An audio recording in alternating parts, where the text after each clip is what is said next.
Hey everybody, good evening. Welcome to another edition of Rob's Little Blue Book. And I'm really kind of stoked about this week. This was a request for chili. And just give me one sec. I forgot to turn my lights on. Kind of moving slow today.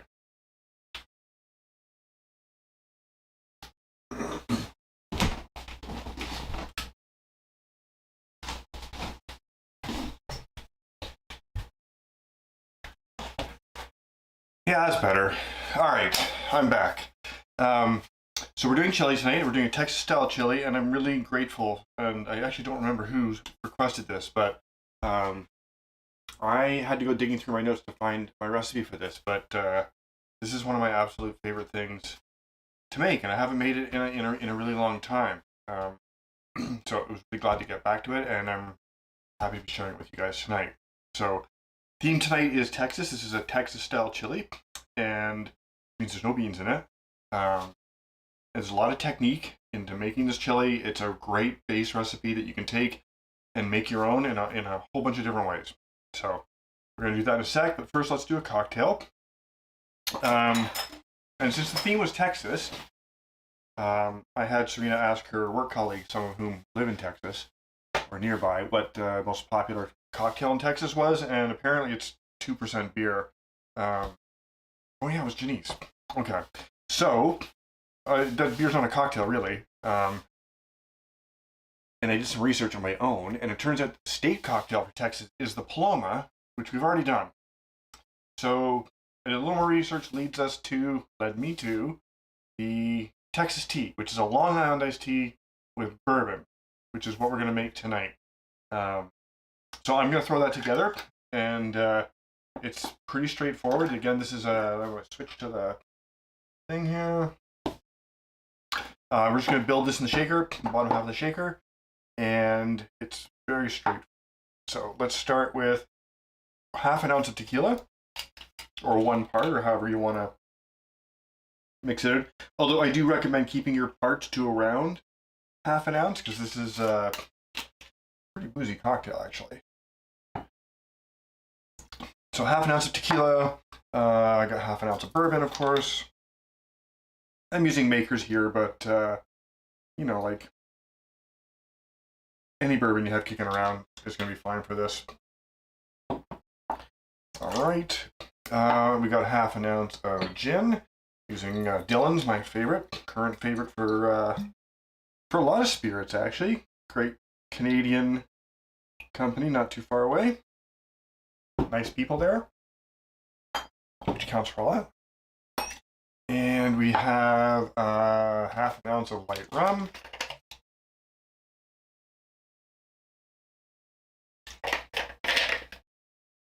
Goes in.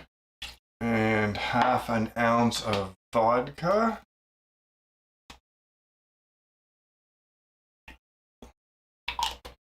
I know you guys are thinking, well, where does it end? Well, it doesn't end yet. And half an ounce of triple sec for good measure.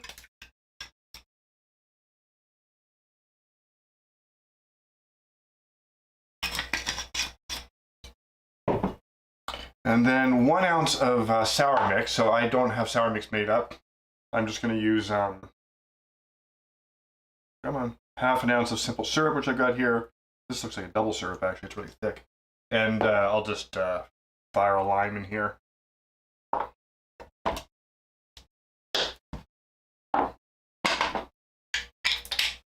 Now, one of the Kingston crew is going to show up for their chili. Just request it and then bugger off and not show up. I'm just kidding. Everybody's busy. Okay. And we're going to top it with 2 ounces of cola in a sec, but I'm not going to put that in the mixing jug.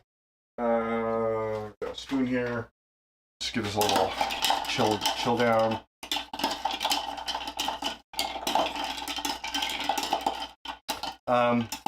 This is kind of like this would probably be your only drink for the evening, I think. It's a Texas style drink, I guess, because it's got a lot in it. I don't know. Just pour it in the glass here. slide some ice in here. And then we're gonna top it. 2 ounces of Coke, which I had to go buy because I never keep Coke in the house. No, this is a terrible way to measure out Coke. And the Coke is basically just in the drink to give it a little, make it to look like ice. Well, Long Island iced tea is to make it look like iced tea. Long Island iced tea is supposed to taste like iced tea. It doesn't. It basically tastes like. Oh, hey, Paul. You're at the pharmacy. Are you on your phone or something? Anyway, Kingston Crew checks in. Anyway, guys, cheers for tonight. I'm going to try this out. I've never made this before.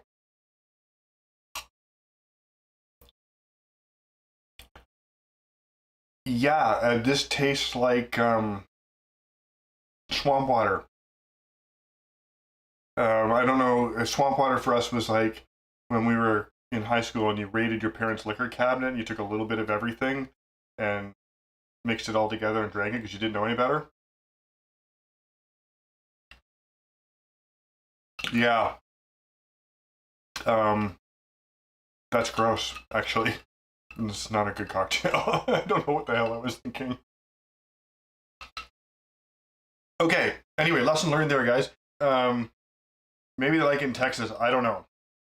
Not my favorite. Okay.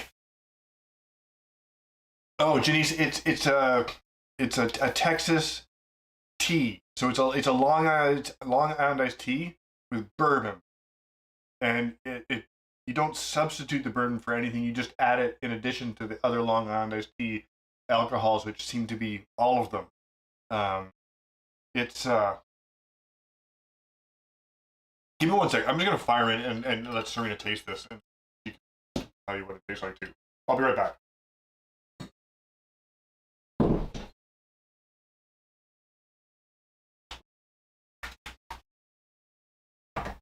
Okay, I'm back. Okay, anyway, Janice, I'm glad you're here because we're going to do your chili tonight as requested, and I'm really looking forward to it.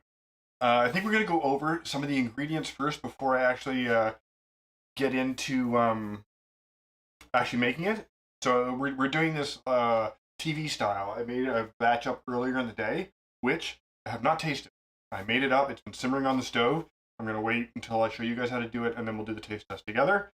So let's go over some of the ingredients. First of all, we have our, this is a chuck roast, well, half of it. I used the other half already. And I'll go over how to take apart a chuck roast and cube it up. Don't buy like, don't buy stewing beef for this. Like, a chuck roast is really easy to, oh no, Janice is fine. I love this stuff. A chuck roast is really easy to take apart, and like I got this one at Sandigan's, and this is a phenomenal piece of meat. It's got lots of nice fat in it. We're gonna obviously take the big bit out. I'll show you how to do that. But when you buy it this way, you can control the. Yeah, Serena, I wasn't a fan.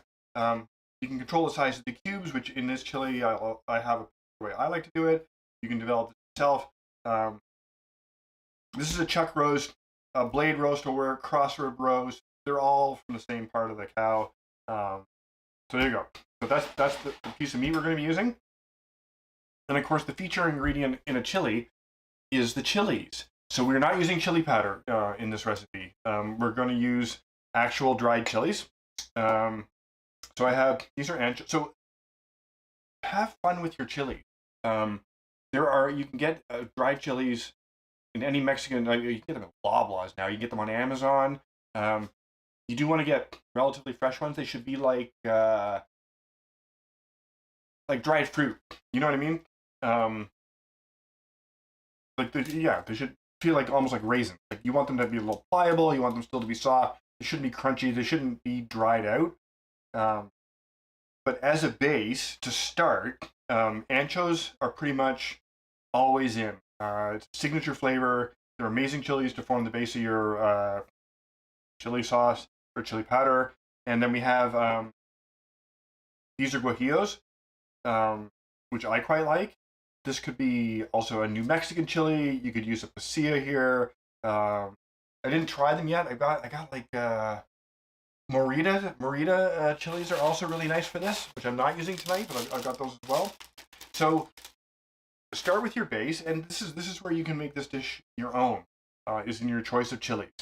I really like anchos for a really smoky, flavorful base. To me, it's a signature flavor. But other than that, you want to pair it with another chili or two, again for your base, and then for heat. So the batch I made earlier. Well, anyway, these are chilies Darbol, um, and they're have some kick. They're not super hot, but they do add a nice heat to your and a fruity flavor to your dish, which is what we're going to use for the second batch. But in the first batch, I found these, which I haven't seen in ages, Tabacero chilies, which are like fiery hot, and they're actually really hard to find. So I lucked into these today. So we're going to use that. So take the chilies, make this dish your own. This is where you do it. Start with anchos and whatever, and make a batch. See how you like it, and then you can just go crazy after that. So those are the chili choices for tonight. As well, we are going to be using oregano. You need a little bit of oregano if you can find it. Mexican oregano is preferred, but don't sweat it if you can't, as long as it's relatively fresh. What else we got here? We got some onions. I like to start with bacon as a base, and you can pick a pretty smoky bacon. No, you don't. No, because we're not actually going to be using any dried spices at all. So Rebecca's asking and she's quite right. If I was doing any other spice rub or blend of spices, paprika is my carrier go-to. But in this particular case, we're gonna toast the chilies, which will show you how to prepare the chilies in a sec, and we're just gonna blend them. I've got bacon here because I find this makes a nice smoky base. We're gonna throw in a ton of garlic, of course. This is contentious. I like a little bit of tomato in my chili. A purely Texas chili is not going to have the tomato, but I like it, so I'm putting it in because it's my recipe. And the other kind of chili here too is, as well as the dried chilies, which are going to give us an amazing smoky flavor base. I got about, I don't know, 2 or 3 jalapenos here chopped up, diced up. So this will give us some fresh heat and a nice bright flavor to the chili as well. And I got a little pepper. Obviously, there's going to be some salt in there. Get that over here. That's going in there too. And other spice we're going to use, and again, it's a whole spice. And guys, get in the habit, if you can, whole spices are always better to use. Anytime you grind up a spice into a powder, it gets exposed to oxygen. It's going to degrade over time, and that happens pretty fast. So we're going to toast these cumin seeds as well, and we're going to grind them up. You can't get every spice whole, obviously, but you can get cumin, you can get coriander, cardamom, like a lot of spices you can buy whole, and they keep, this will keep forever like this, almost forever, and then you can just grind it up when you need it. So let's put this chili, I'm going to put this over here for a sec. Let's put this chili powder together. So the first thing we're going to do actually is we're going to toast the, what should we call it? What I was just talking about, the cumin.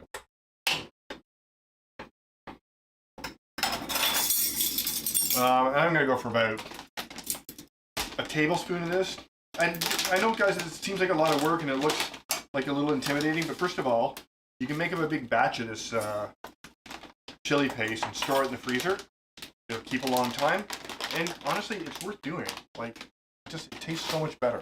If you're used to like chili powder from supermarket to make your chilies, this is a whole different dish.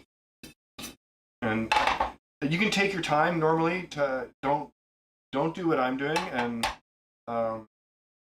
toast over a really, really high flame because it's very, very unforgiving. But I'm doing it anyway. because we only have so much time, right? A little bit of ground to cover.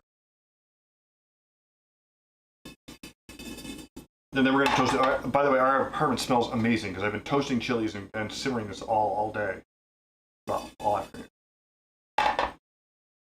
And you can smell when this is yeah, red curry paste is fine. Oop, there we go. And you can I don't know if you guys can see the smoke just come off all of a sudden. That tells you they are ready. Yeah, don't need you anymore. I know where to put you. That'll do. Okay. So we are going to toast the other chilies in a sec, but again, just get your mortar and pestle. Give these a grind. If nothing else, this process, yeah, I know what not to do. This process will convince you of the value of freshly grinding spices. This is so easy to do, and if you were here, you would be totally convinced because this just smells amazing. I gotta put this in something. We make our little spice mix. So I'm gonna put them in here. Put that aside for now. And let's get on with it. Okay, so the next step is to toast the chilies. I need my other pan. Can I get them all in this one? Yeah, I can probably do it in here. Okay, I'm gonna just toast them in the same pan. Again, when you're toasting chilies, you don't have to like do it over super high heat. Now I'm actually gonna turn this down a little bit. The anchos will take the longest, and you'll see what we're gonna do. The trick with anchos is to they'll heat up and get pliable, even more pliable in the pan.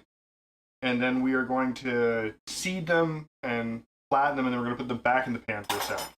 It'll all make sense in a second, I promise. I want my top. And you can tell, you can really tell when they're done. They kind of puff up, and they give off this little whiff of smoke, and you know that you're good to go. And these little, these ones will be done first. They're almost done already. Yeah, I need a pan here. There's the smoke. Again, guys, don't do this over super high flame like this because the margin for error, you don't want to burn them. I don't know if you guys can see like that. Just that whiff of smoke that comes off. Ooh, and by the way, don't breathe it in. It's basically like pepper spraying yourself. You got to be a little bit careful. Like these aren't super hot chilies, but you do need to be a little bit careful working with chilies. I'm just gonna yeah. So I'm actually. You're right. I could be wearing gloves. It is really important when you're working with chilies that you don't touch any of your membranes inadvertently. That includes your eyes and your nose and other parts of your body where you just don't want that burning sensation. Actually, I don't think I'm just going to leave these the way they are. These are done. Okay. You can also just toast a chili directly over a gas flame like this. But again, kind of it's more of an advanced technique, I want to say. Okay. So now we got our chilies. We got to seed these guys. So you don't want the seeds not because they're super hot, although the seeds in the little chili darbles will be spicy, but they're quite bitter. So you don't want the seeds. You're going to take them out. This is my mini chop, which I love this thing. Just amazing for everything. And we are just going to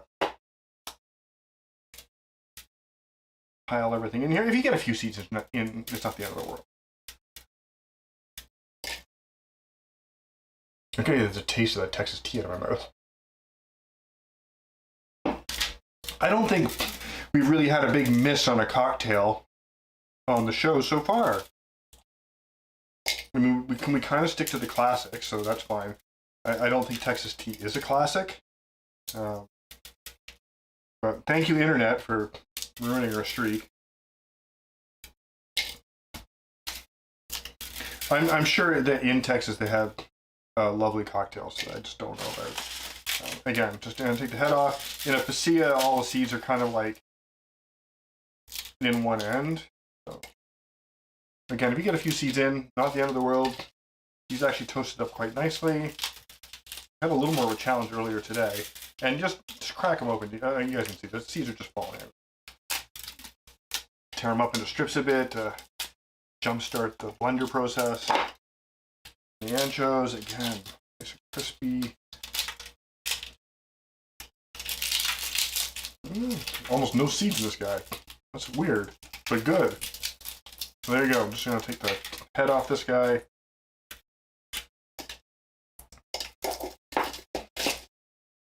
I kind of feel like I wanted the blade in there before. Hang on.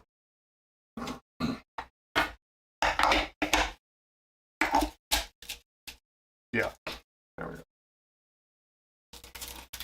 Anchos, you can kind of just like tug on the end and it just pops off. Get into this guy, make sure that he's there. So he had all the seeds. Look at that. Hoarding. Ooh, you gotta be careful breathing in. Oh yeah.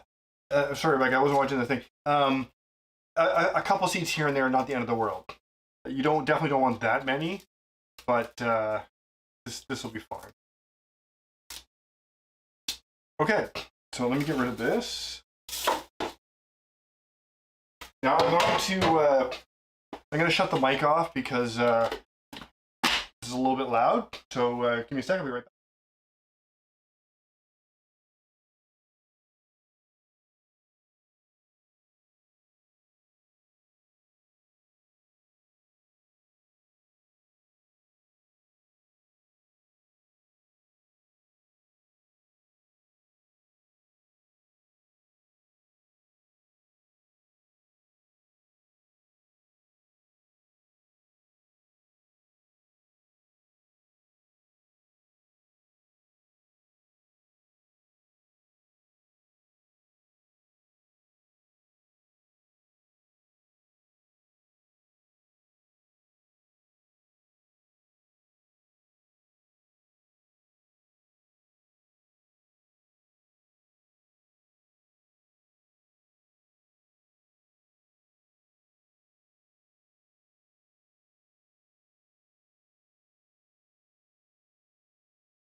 Okay, I'm back. So yeah, happy with the way this turned out. You can do this if you have a dedicated spice grinder. You can also do it like in a coffee grinder, any way you want. That can go off to the side for now. And I have now officially pepper sprayed myself. And we do want a teaspoon of the oregano. I don't know what measures are. I'm just going to eyeball this. Go. And this is going to be our spice blend for the chili. And we're going to add about a quarter cup of water to this, just to make it a paste. A little bit easier to deal with. It smells amazing. So I know that seems like more involved than just reaching for a jar or a container of chili powder, but it is totally worth it. And that's kind of the consistency, I don't know if you guys can see, but that's kind of the consistency we're looking for like a nice little paste. I'll put that somewhere over there. I'm gonna get a drink. Here a second. Clean up a little bit, and then we'll move forward. So any questions on, yeah, the cumin was in the bottom. The cumin was the first thing in. Okay, excellent. Just give me one second.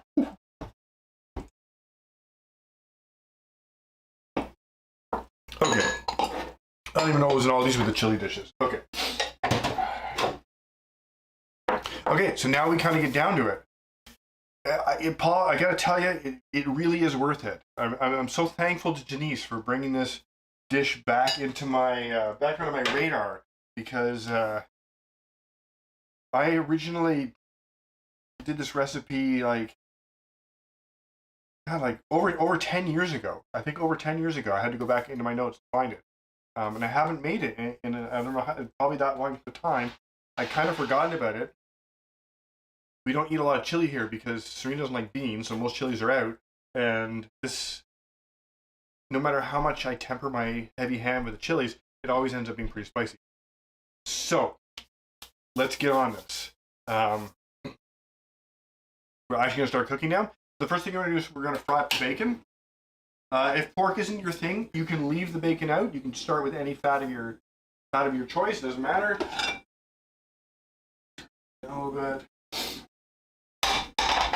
But I'm going to use bacon.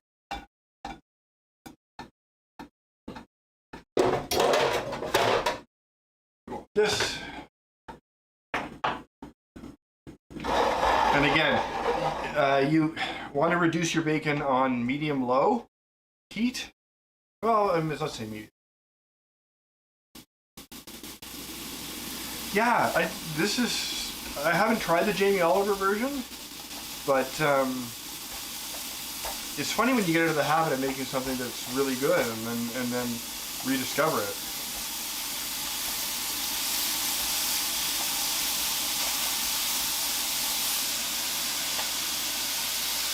And again, we want to we want to get this like crisp and render the fat a bit. I'm going to rush it a little bit.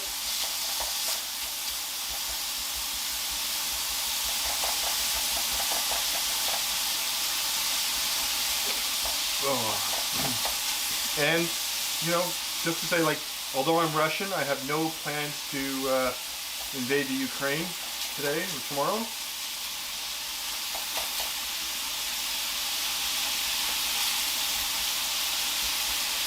And again, you can take your time with this. Don't do this. I was waiting for the boo. At least I didn't make my to air as cumin joke, which I think I do every time I use cumin.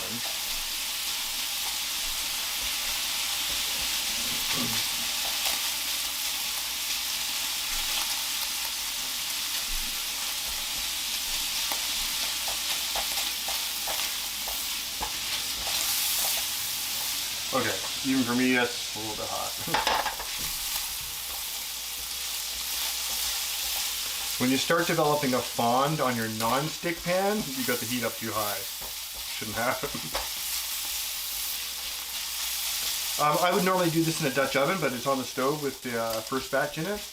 But this wok's pretty much a good general all-purpose pan for just about anything, actually.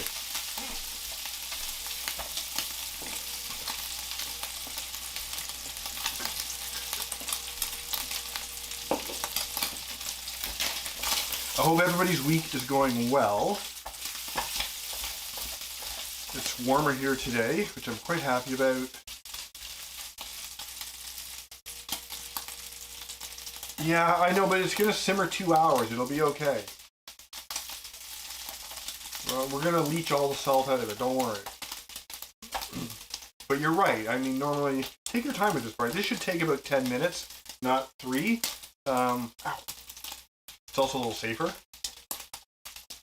should definitely not cook bacon naked.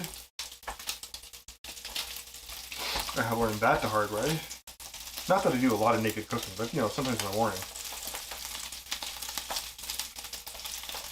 Okay. We're going to give that just like a couple of seconds here.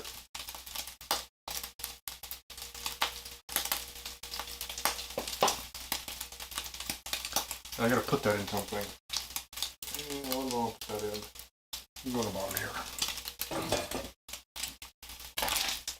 There we go.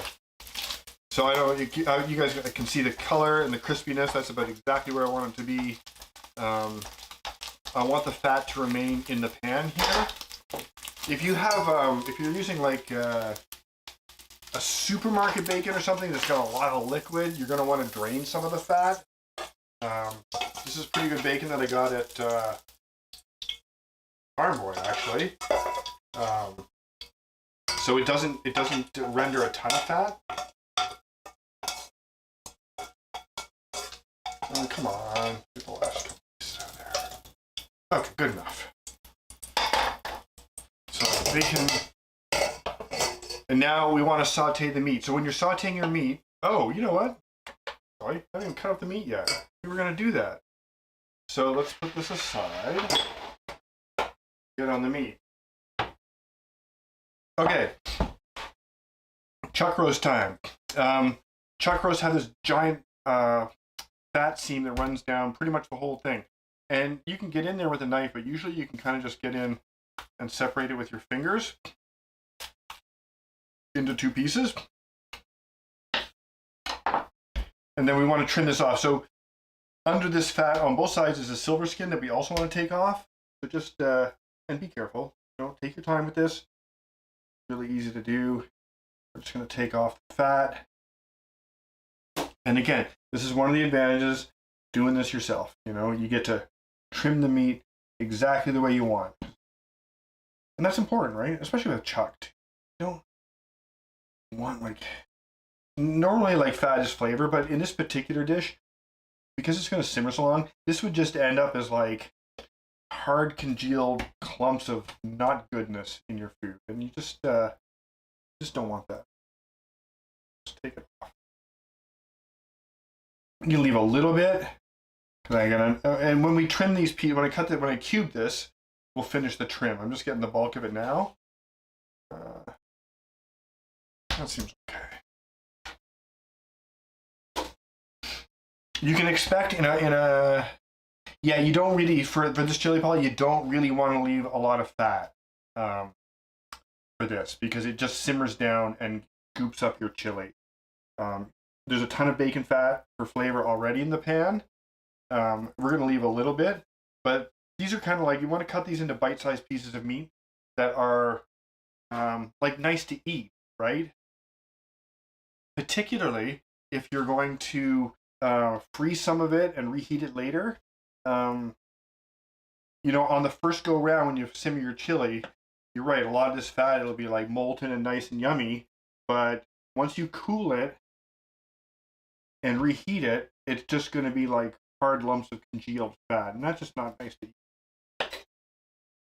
And you'll see, as we get into cubing this up more, I'll take more of the seam out. I'm just trying to get the bulk of it here. There we go. Okay, so that's our first trim. Now we cube this guy up. And here's the other reason you want to do this, if you buy stewing meat at the supermarket, it's like these huge chunks, which you're probably going to have to cut up anyway, because if you use them as a huge chunk, then you have to serve your chili with a knife and fork, so that people can like cut a piece into a bite-sized piece. We don't want that. We're going to cut ours into like not quite 1 inch cubes. I'm shooting for about 3/4 of an inch here. And then you just kind of eyeball it. So like, that's bite-sized to me, right? It doesn't have to be a cube. I could have run the knife down half. This one here, that's too big. Take them in half, right? And we want, and again, I'm going to trim this little bit of fat here. That's not going to be good. Take that out. There's a bite-sized piece. Thankfully, I have the noise gate. You guys can hear it. Our neighbor upstairs is going crazy. And that's not good. So I'm taking out all the stuff that, you know, you just don't want to eat. Don't be shy. I'm going to split this guy down. No, again, this is kind of an awkward size, so we're just going to go into bite-sized cubes here. I'm going to cut around this piece of fat. Just take it right out. And I like him. He's a good size. And wow, okay, so I got this big vein of fat here. How are we going to deal with this? We're just going to ignore it for now. And you'll just see as you cut it down, right? You cut what you want to eat, take out what you don't. This goes pretty quick. And again, like, look at these pieces. You're not going to get this. You can't go to your supermarket and buy a package of stewing beef and get a piece of meat that's going to look like that.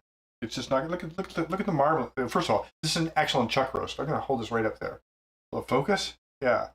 That is like a really nice. I'm going to flip the main camera. That is a really nice. That's not going to be in your chest freezer or your reach-in freezer at the supermarket. It's a nice piece of meat. So, do yourself a favor. Do it yourself. It's always better. Again, this guy so here you go, Paul. Here's your token fat piece. I feel like he's too good to throw away, so we'll just throw it there. And again, slice off another chunk, and then how many more slices are we gonna get here? Awkward. Again, I would have preferred to cut this in 3, but I think it's gonna be too small, so we're just gonna do that. Let's see as we go. This guy will split just down the middle like this. And there's no rhyme or reason to this. Every piece of chuck is going to be a little bit different. Fat's going to be in a different place, so it's not like, when you take apart a chicken, they're okay, that's fast. It's the same every time. Chickens are pretty standardized these days. Something about evolution. But yeah. This guy, and again, you can see right here, he's got a natural separation, got a vein of fat right there. So perfect, boom. Just cut it up. Any questions? I know I'm just kind of ripping through this, but I do want to get this done. So I got this, you can buy chuck roast, of course, at Costco, because you can buy everything at Costco. I got this little local butcher called Sannigan's, which I quite like. And this is their meat is a cut above. But I think it wasn't cheap. Prices have gone up for everything, obviously. I think Costco would be a good resource for a chuck roast too. I have never bought one there, but I'm tempted to see what that's all about. And I just want to take this a little bit off entirely. That's a little morsel there. This guy looks pretty good. We'll split him like that. Just go so. There's a lot less fat in this section, so it can be a little quicker with it. This one, take that, not that. Okay, so yeah, just to clear this up, the fat on your chuck roast is not the same fat that is on the cap of your strip loin or the fat that is in the middle of your ribeyes. It's a little different. It's not quite as nice to eat. Okay, so later on in the chili recipe, the bacon and we gotta sear it. That's what we were doing. Okay. Now we can get this back going. Now, when you sear your beef, we're going to do this in 2 batches because you want to sear and get some color. And if I put all of this in at once, and we're already going to be pushing it, it will steam. And you don't want it to steam. You want your pieces to be able to comfortably spread out in one layer. This is social distancing for meat. Yeah, so the whole roast, Rebecca, was 4.5 pounds. So this was the bigger piece, so this is probably 2.5 pounds.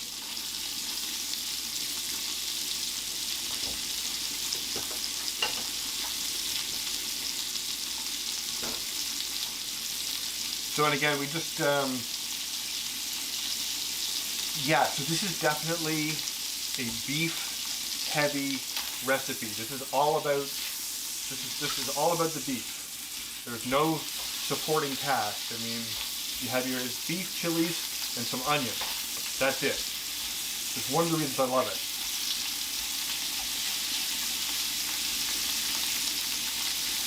And you can be pretty aggressive here with Oh yeah, I was gonna say about the trim. No, that's that's before the trim. So on a 4.5 pound roast, you can expect to lose nearly a pound, I would bet, of trim.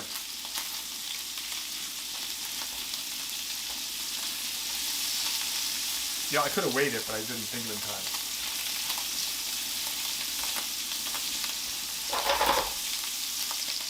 And again, I want some pretty deep color here. Again, you can see like the shed a bit of fat here already, and this isn't rendering. This isn't soft fat. It's just like a little piece of crystal. You don't want that.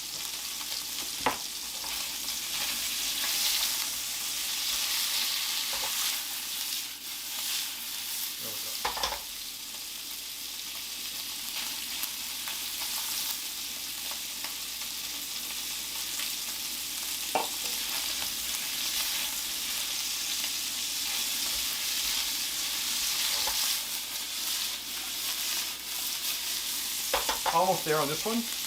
Got some good color. You can put a pretty dark sear on this because this is a recipe of bold flavors, right? Kind of feel like we're almost there though. Yeah. I don't know if you guys can see the color. I got some nice dark crust on these pieces. That's good.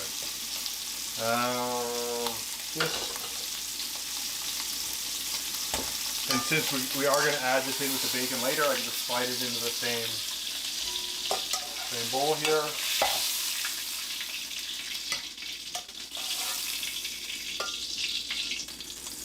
Again, this is my one thing for lifting things out of pots where I want to leave the liquid behind.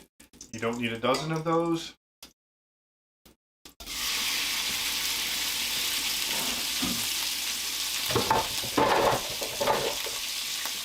Spread out.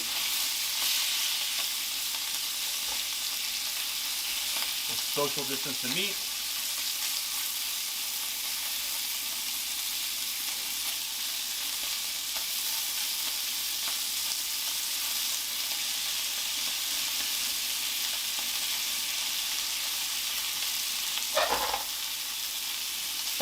Any questions as we go through this? This part's pretty straightforward. Can you guys even hear me over the sound of the pan? I'm gonna spend all night cleaning the food cam.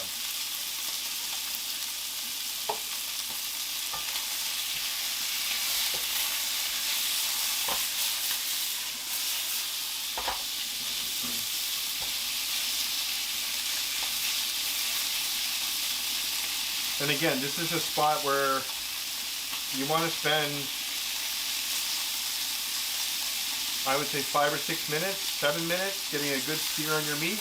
You don't have to crank the flame up the way I got it here. Get a good crust on it.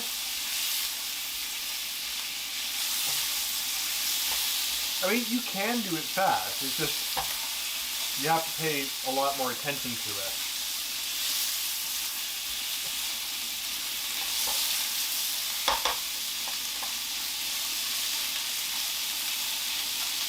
I mean, you're not going to overcook chuck roast, but you can burn it. And you don't want, like, as much as I want a dark crust on this, but I don't want actually burned bits.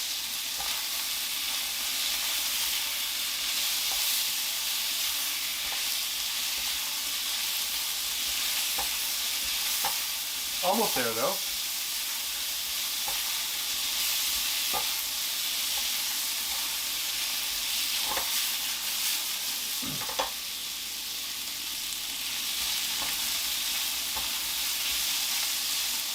And I think we're good. So I'll lift this out.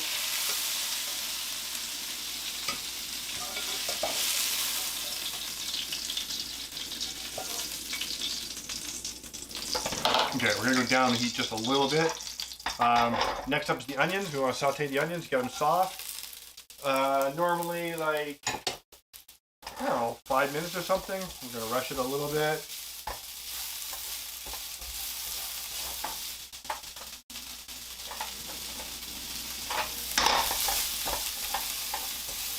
Again, we can go for a pretty... So there's two ways to do your onions. I've just sliced mine here. You can certainly dice them, which is what most recipes would call for. I like the way these softened onions will wrap the meat in the final chili when you're eating it. To me, I just like the look of it. I like the flavors you get from having the cubes wrapped in like little strings of onion. But if you want to dice it up, that's totally fine. Some people don't want obvious onion. They're cool with onion, but it's like only if it's like in the background.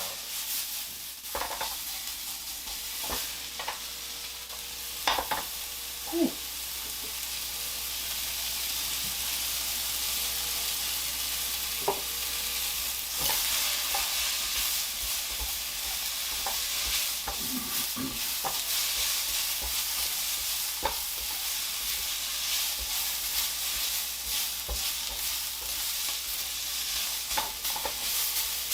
Got a lot of smoke here, but I mean, we're sort of power softening these onions.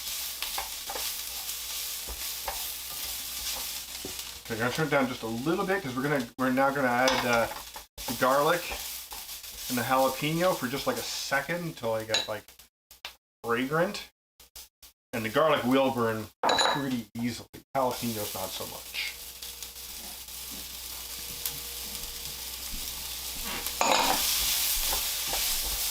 And this is like maybe just 1 minute like this. Just get your garlic, and you can smell it. You can always tell when garlic's ready to go. We're going to soften the jalapenos just a little bit.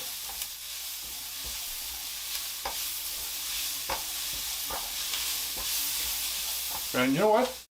I want like a little more oil here. That bacon was really lean.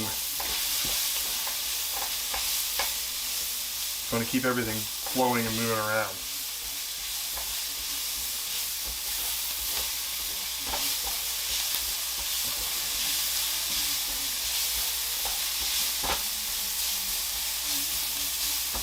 Okay, chili paste is next. This is where it starts to smell amazing. And again, we kind of want to, and this is one of the reasons I added the oil too, is you want to fry that paste in the oil. It's actually very similar to like an Indian tarka, where you fry your spices in the oil.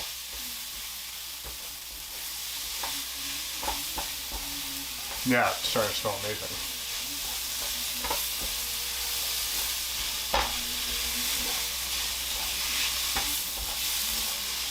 Well, I've got one of these guys.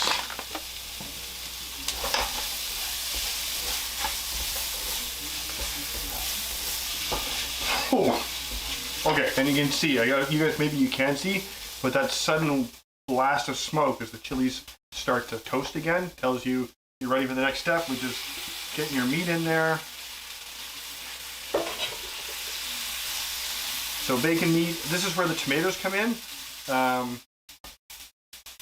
or not. So you don't have to add tomatoes. You could also add tomato sauce, you could add tomato paste here, kind of whatever you want. Oh, one thing I am going to do though before I add the tomatoes, I want the liquid, is so we're going to add about 3 cups of liquid total. But I think like a can of beer is really appropriate for this, and you can also use it to deglaze the pan. This is going to pick up all of the fond from the bottom of the pan. There we go. It just loosens everything on the bottom. Okay, I got my tomatoes here. These are whole San Marzano tomatoes, but you can use whatever you want. I just give them, oops, spray it everywhere.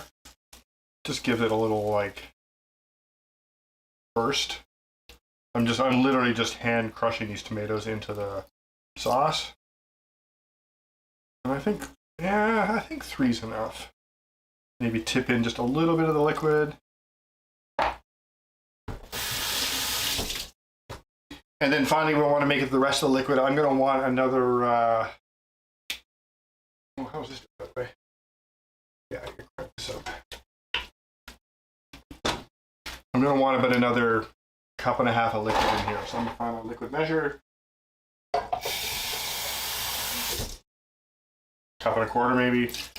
There we go.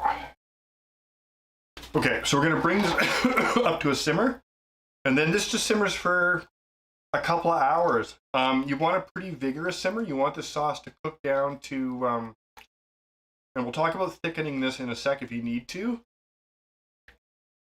But I don't know if you guys can see the colors. This just looks like, yeah, pretty much. You don't want to add too much liquid. You don't want too little. I would say, Rebecca, I would say a little more than covering, because this simmers for quite a long time, and it's also, we're not going to cover it, and it simmers at a pretty vigorous rate. This isn't like a gentle simmer like a stock. You kind of want this cooking. So if you just covered the meat, you're probably going to have to add liquid, which is, you can totally do that. Like, just tip whatever beer you're drinking into it as you go if it starts to get too whatchamacallit, too thick. Okay, let me just clean up real quick, guys. So, I gotta ask you, like, that's kind of how you throw a chili together. Before we get into the taste test, are there any kind of questions? You can also, at the end, I don't do it now because the lime flavor will get lost, but you can squeeze some lime into your chili. I usually just do it straight into the bowl, which we're going to do. But yeah, you want to add like a little lime, a little fruit, a little acid is quite nice. But you don't want to do it at the beginning of a 2-hour simmer. It'll just get lost. So I'm just going to clean up. Any other questions? That's a really good question. That's what I was going to say. So the answer is yes. I do. Go back there. I do use masa at the end if it's not thick enough. So let me show you where we're at with the other one. So this is the one that's been on the stove all day. Well, not all day. It's been on for a couple hours, and it's very, very thick. So this one doesn't need to thicken because it's yes. So this is the base recipe, and I really like Texas chili just like this. Can you put other stuff in here? Of course you can. This is basically a stew. I like the purity of just meat and chilies because to me this is like very elemental. But make it your own. Like, you can do whatever you want. Everybody likes things, a little bit different. So let's get this into a bowl. And sorry, and to answer Rebecca's question, you can thicken it with a cornstarch slurry or masa harina. Now, obviously, this doesn't need to be thick. Yeah, Ginny, so this has been on the stove for quite a while, so it's actually very thick. And this is actually, for me, this is kind of borderline at the point where I might think about thinning it out a bit. But look at the color. Okay, so I'm going to serve that back on the stove. And get the food cam on that. Let me get that up to so you can see some of the, I don't know if the food cam does this justice, so you can see some of the, it looks really, really dark, but there's an amazing glow color to it as well. And of course it's dark because of the chilies. So, and now you can serve this, you can top it with sour cream, which I quite like to do, but I don't have any. You could put some cheddar on it if cheese is your thing. But yeah, this is kind of it. Now, I have not tasted this at all. I have not corrected it for salt or anything. I wanted to wait and do it with you guys. So, here we go.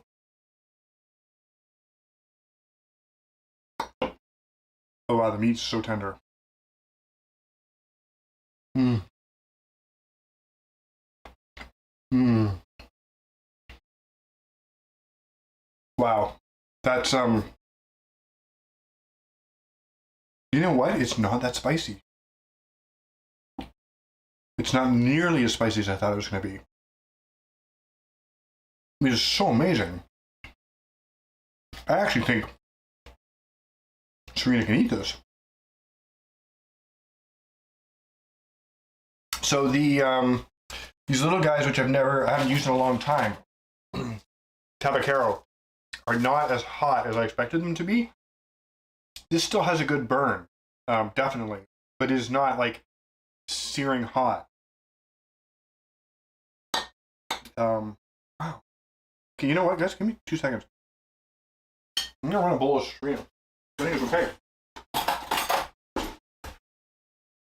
I was planning on making Serena something else a little bit later because I thought this would be wicked hot. It's not. The flavors are unbelievable. So good. Okay. Hedging my bets here. I'll serve her just like one ladle full. Give me 2 seconds, guys. I'll be right back.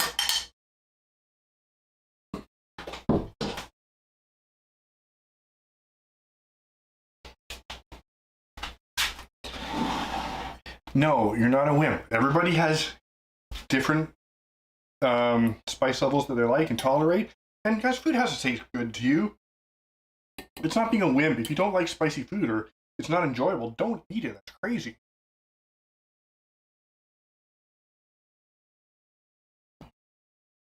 Yeah, you could serve it with a starch. I honestly like just a toasted corn tortilla with this, but you could serve it with bread, kind of anything. Like make it your own, right? Yeah, one would be great. Well, fusion. This is incredible.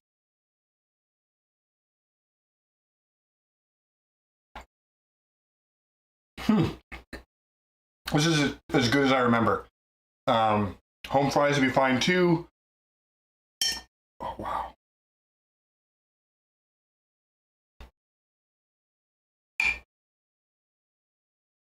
Okay. Sorry, guys. I'm really happy with this. I'm really happy with this. There's something, if you haven't made a chili with like fresh ground chilies and actual fresh chilies, like the jalapenos, and you could also use jalapenos can be really hit and miss. You can get a crop that's like really hot. And I used, this was a half a recipe, so this is for 2 pounds of meat here. I used 4 large jalapenos. It is still not that spicy, but that could have easily gone the other way. But you could use a poblano here, or anything you want. So you can play on both sides. You can play on the fresh chili side. You could use, if you want a lot more heat, I mean, you could use a Scotch bonnet, throw a couple Scotch bonnets in here, or habanero, or whatever those crazy 7-pot ones that I accidentally used for the wings that one time. These guys. They're still in my freezer. They scare me. But yeah, you can use whatever chilies you want. This is really, and one of the reasons, I'm glad Janice brought it up, and one of the reasons that I'm so happy to show this to you is this is a dish. You can take this base of meat, chilies, and onions and make it anything you want. Add more vegetables. Put beans in it. You don't live in Texas. Who gives a shit? There's no chili police. There might be, actually. But they're probably stretched pretty thin. Yeah. I will say, too, it's worth tracking down a really good chuck roast, a really good cut of meat for this. I'm noticing that the way we trimmed it, each little bite of meat is really tasty. It's tender. And, wow, incredible. Yeah. Anyway, guys, that's kind of all I have for you tonight. So I'm going to stick around for a couple minutes. Show you my chili again. And if there's any questions you have, now is the time while we wind down. But as I'll, let's talk about next week a little bit. What do you guys feel like? I feel that we got one amazing suggestion here. So I'm going to fish for more. Next week's, oh, yeah, it's probably on lag. Yeah, I'll talk about next week. I am open to suggestions at this point. I can always think of something. We could revisit something. It was something we've done that you guys want to see again, or want to see demonstrated again.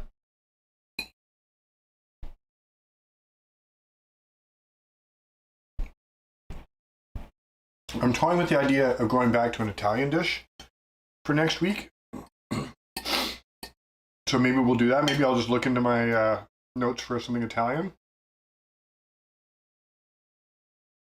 I feel like we've done a lot of Italian pastas, but you want to do the Foganov? Okay.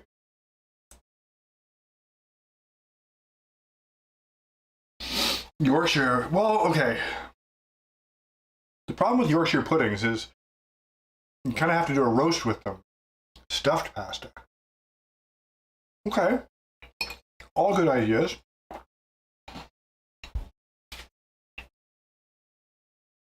The Foganov is fun because it's cannelloni is good too. The Foganov is fun because it's a kind of a it's kind of a cheat for beef stroganoff. That's really easy to make and super tasty. Did we do Foganov though? I think we did it. Anyway, lots of good ideas. I'm going to pick one. Again, the problem with the stuffed pasta though is, I mean, I can still do the same thing. I haven't taken one out of the oven, but it's too long for stream to just sit there and pop in the oven. Well, the heat catches up with you a little bit. Oh, I did cheeseburger pasta. Oh yeah, right. Okay, well, we've got a couple of ideas there. I'll pick one of them, and we'll do it next week. Wow, it's good. But yes, the heat builds. It's nice. But it's not, again, it's not a searing heat. Excuse me. Okay, guys. I think that's all I have to say tonight. As always, I love doing this for you guys. Shout out to Janice for bringing me back to this. This is going in the little, see, this isn't in the little blue book. And it's going to be. I'm going to get off. As soon as I shut down the stream, I'm going into the little blue book and I'm writing this down. This is one of my favorite dishes, and I haven't made it in years and years and years. I wish you guys could see the color up close because it's like unbelievable. Oh, good. Okay. Jambalaya. Maybe we'll do jambalaya. We could do that. That's not a bad idea. Okay. Janice with all the ideas. It's great. All right, guys. I'm signing off. I'm going to go pour myself a cocktail that's not a Texas tea and try and get the taste out of my mouth and eradicate it from my memory. So everybody have an amazing night. Have an amazing week, and I'll see you guys next time. Bye, guys.